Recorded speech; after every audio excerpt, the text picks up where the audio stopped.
सुप्रभात बच्चों, आप सब कैसे हो? आशा है आप सब घर पर ठीक होंगे। आज हम एक और नया पाठ करेंगे जिसका नाम है मैं और मेरी जेल के साथी। यह एक संस्मरण है जो जवाहरलाल नेहरू द्वारा लिखा गया है जब वह जेल में थे। उन्होंने जब वह जेल में रहते थे तो उसी प्रकृति को उन्होंने इस संस्मरण में लिखा है। स्वतंत्रता संग्राम के दौरान उन्हें अनेक बार जेल जाना पड़ा था। वो जेल में अकेलेपन को दूर करने के लिए उन्होंने जीव जंतुओं को अपना साथी बनाया और उसी पाठ में उन्होंने पशु पक्षियों के प्रति नेहरू जी की संवेदनशीलता और भावुकता का परिचय मिलता है। मतलब उसके बारे में उन्होंने बताया है कि वे जिन जिन जेलों पे गए और जिन जिन जेलों में उनके साथ दोस्ती हुई पशु पक्षियों के साथ, उसके बारे में बताया गया है इस संस्मरण में। तो पाठ कुछ ऐसा शुरू होता है। अब मैं देहरादून की जेल की छोटी सी कोठरी में लगभग 14.5 महीने रहा और मैं महसूस करने लगा था जैसे मैं उसका ही एक भाग हूँ। वहाँ की हर चीज़ मेरी पहचान हो गई थी। ये नेहरू जी कह रहे हैं। उसकी दीवारें उबड़ खाबड़, फर्श तथा छत की शहतीरों में लगे घुन से भी मेरा परिचित हो गया था। शहतीरों मीन्स लकड़ी के बड़े बड़े गट्ठे और घुन मीन्स जो लकड़ी को काटने वाला एक कीड़ा होता है छोटा सा, उसको भाई कि वो उससे भी परिचित हो गए थे, उसको भी जानने लगे थे। वे सब मुझे अपने पुराने मित्र लगने लगे थे। मैं जेल की कोठरी में अकेला नहीं था। मेरे साथ ततैये, बरों की छत्तें तथा छिपकलियों के घर थे जो केवल शाम के समय ही अपने शिकार की तलाश में ही बाहर निकला करते थे। बरे मीन्स ततैया। देहरादून की जेल मुझे अन्य जेलों में इसलिए अच्छी लगती थी क्योंकि वहाँ सुबह शाम फाटक के सामने घूमने दिया जाता था। वास्तव में वह जेल इतनी छोटी थी कि उसके आसपास जगह भी नहीं थी, लेकिन जेल की दीवारों के बाहर एक पुरानी सी जेल में रखा गया था और उसके फाटक के सामने थोड़ी खुली जगह थी। जब हमें अन्य कामों से रोक दिया जाता था, यानी कि जो काम किया करते थे, अगर उन कामों से उनको छूट मिल जाती थी, तब वह हमारा ध्यान उसके आसपास की प्रकृति की तरफ जाता था और उस सौंदर्य को देखकर हम बहुत खुश होते थे। वहाँ रहने वाले सभी प्राणियों को हम बड़े गौर से देखते। मैंने देखा कि वहाँ उड़ने वाले, रेंगने वाले, चलने वाले, दौड़ने वाले हर प्रकार की जीवधारी रहते थे। मैं सोचा करता था कि वहाँ मुझे अकेलेपन की शिकायत है या दूसरों की और आंगन जीव जंतुओं की हलचल से भरपूर है।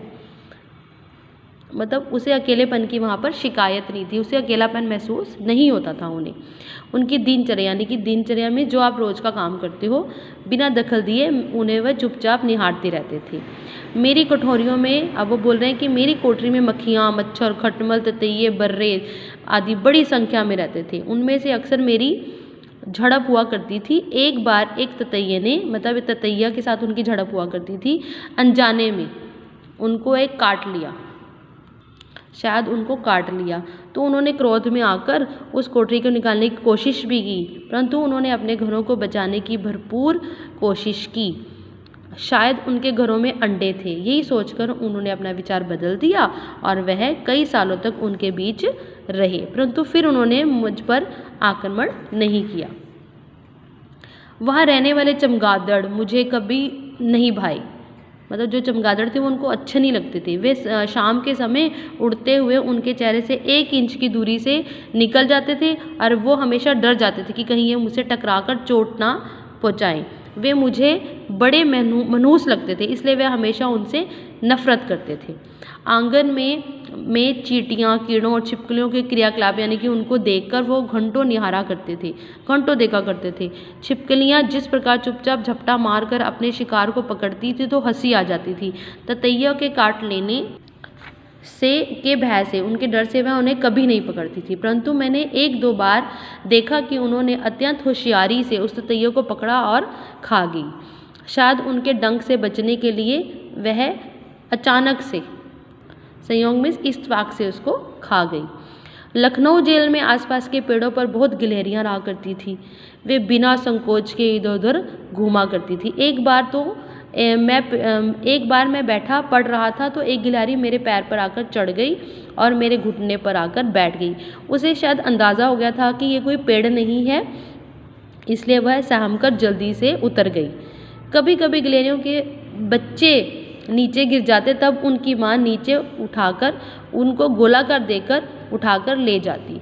कई बार वे बच्चे खो जाते थे। एक बार मेरे एक साथी ने गिलहरियों के जो बच्चे थे, 3 बच्चे थे, उनको संभाल कर रखा और उन्हें दाना खिलाने में बड़ी मुश्किल हुई। तो उन्होंने एक उपाय सोचा। उन्होंने एक फाउंटेन का पेन लिया, उसके फिल्टर में रुई लगाकर उसकी फीडिंग यानी कि उनको खाना फीडिंग बोतल बनाई और उनको जीवित रखा। केवल अल्मोड़ा जेल को छोड़कर मैं जिस जिस जेल में रहा, मुझे कबूतर बहुत देखने को मिलते थे। शाम के समय हजारों संख्या में आकाश में छा जाते। देहरादून की जेल में मैंने मैना के एक जोड़े से तो इतनी मेरी दोस्ती हो गई थी कि उसने मेरी जेल की कोठरी के दरवाजे पर घोंसला बना लिया था। मैं रोज़ उन्हें दाना देता और जब कभी दाना देने में देर हो जाती तो वो ज़ोर ज़ोर से ची आवाज़ करके उनको याद दिलाती थी कि हमें भूख लगी है। उनकी आवाज़ से मैं बहुत प्रभावित होता था, बहुत खुश होता था। देहरादून की जेल में अनेक प्रकार के पंछी देखने को मिले। उनकी चहचहाट को सुनकर मैं ऐसा महसूस करता था कि जैसे कोई संगीत की धुन बज रही हो। बरसात के मौसम में कोयल की कूक, उससे पहले पपीहे की पीहू पीहू सुनकर तो मैं उनमें से खो जाता था। दिन रात उनकी ये टेर नहीं टूटती थी, यानी कि जो पुकारते थे वो चीज़ उनकी नहीं टूटती थी। जेल के छोटे से आंगन में कोई पेड़ नहीं था, इसलिए हम अधिकतर पक्षियों को देख नहीं पाते थे, केवल उनकी आवाज़ों का आनंद लिया करते थे। मैं आकाश की ऊंचाई पर चीलों और गिद्धों को देख सकता था। वह बहुत ही बांकपन से ऊंचा उड़ा करती थी और एकदम से झपट्टा मारकर नीचे उतर जाती थी। बांकपन मीन सुंदर। और हवा के झोंके के साथ वे आकाश की ऊंचाइयों को छूने लगती, बहुत ऊंची उड़ान भरने लगती थी। उन्हें निहारना मुझे बहुत अच्छा लगता था। बरेली जेल में बंदर पर्याप्त मात्रा में देखने को मिलते थे।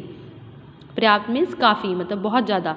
उनका अलग अलग तरह से मुँह बनाना, कूदना, फांदना, बच्चों को अपनी माँ के शरीर से चिपके रहना और हरकतों में मैं घंटों देखा करता था। इनसे संबंधित एक घटना ने मेरे दिल पर गहरा प्रभाव डाला। बंदर का एक बच्चा हमारी जेल के घेरे में आ गया और वह जेल की ऊंची दीवार पर चढ़ नहीं सकता था। जेल के वार्डन तथा अन्य कैदियों ने उसे पकड़कर उससे गले में रस्सी बांध दी और पेड़ पर बैठे बंदर क्रोधित हो गए। जो वहाँ पे बंदर बैठे थे उनको गुस्सा आ गया। अचानक एक बड़े बंदर ने उस स्थान पर छलांग लगाई और जहाँ लोगों की भीड़ में बच्चा खड़ा था वहाँ वार्डन और अन्य लोगों के हाथों में डंडे भी थे, परंतु बंदर ने बहादुरी से काम लिया और लोगों की भीड़ में से अपना बच्चा उठाकर ले गया। निसंदेह वह साहस का काम था। इसके लेखक हैं जवाहरलाल नेहरू जी, जिन्होंने अपनी संस्मरण में अपनी जेल की यात्रा के बारे में बताया है। आपने ये जो हमारे शब्दार्थ हैं अपनी हिंदी की कॉपी में सारे करने हैं। कल मैं जूम क्लास में इसके प्रश्न उत्तर डिस्कस करूँगी। ओके बेटा, धन्यवाद।